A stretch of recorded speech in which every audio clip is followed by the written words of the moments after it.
Dalam ilmu pembangunan wilayah, kita memahami bahwa sebuah kota akan muncul dan berkembang seiring dengan meningkatnya populasi. Kota tumbuh secara natural, dipengaruhi oleh berbagai faktor seperti pertumbuhan ekonomi, kesuburan tanah, serta dinamika sosial dan budaya.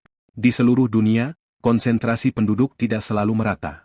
Negara-negara seperti Amerika Serikat, Kanada, dan Korea Selatan menunjukkan pola pertumbuhan kota yang dipengaruhi oleh faktor geografis dan ekonomi.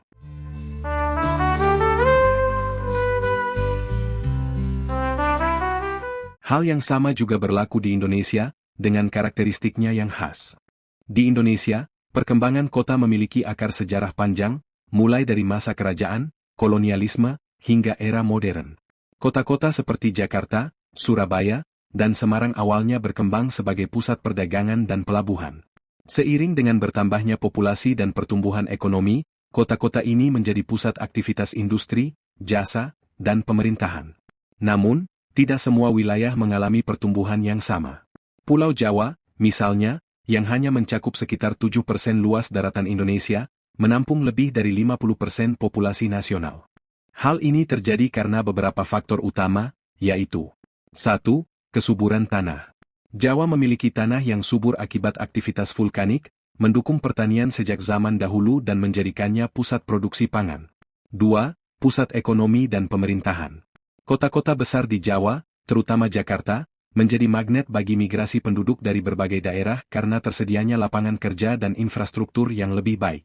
3. Pengaruh kolonialisme dan kebijakan pemerintah. Pada masa kolonial, VOC dan pemerintah Belanda menjadikan Jawa sebagai pusat administrasi dan ekonomi, mempercepat pertumbuhan kota-kota di pulau ini.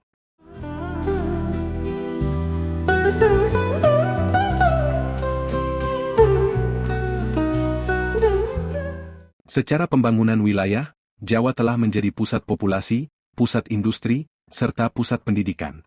Pulau-pulau lain harus dijaga sesuai dengan peruntukannya agar pembangunan tetap berkelanjutan.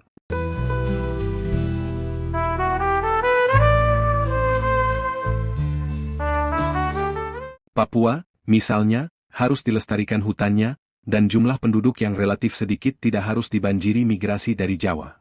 Pengembangan ekonomi di Papua harus difokuskan pada daerah pesisir, di mana hubungan dengan wilayah Jawa dan wilayah lain bertumpu pada transportasi laut dan udara. Hal yang sama berlaku bagi Kalimantan dan pulau-pulau lainnya.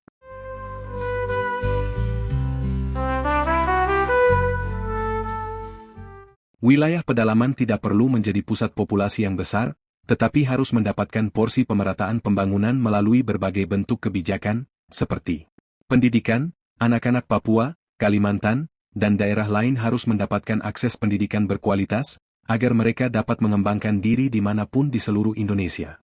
Bantuan ekonomi. Program-program ekonomi harus menyasar masyarakat pedalaman, termasuk akses terhadap permodalan dan pelatihan keterampilan.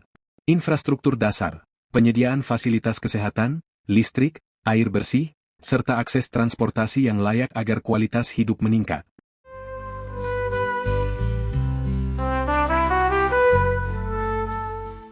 Kunci utama dalam pembangunan Indonesia adalah pemerataan hasil pembangunan, bukan pemerataan populasi secara paksa.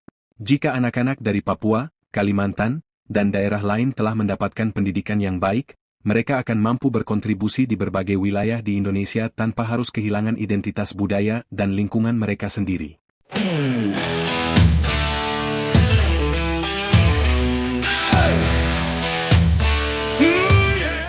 Dengan demikian, pembangunan nasional dapat berlangsung tanpa mengorbankan keseimbangan ekologi dan keberlanjutan sosial.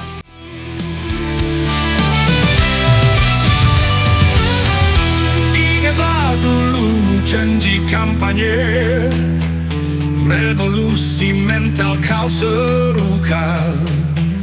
Ketahuilah membangun bangsa, membangun manusia dan karakternya. Bangun bangsa, kita bangun manusia, bangun karakternya, bangun karakternya.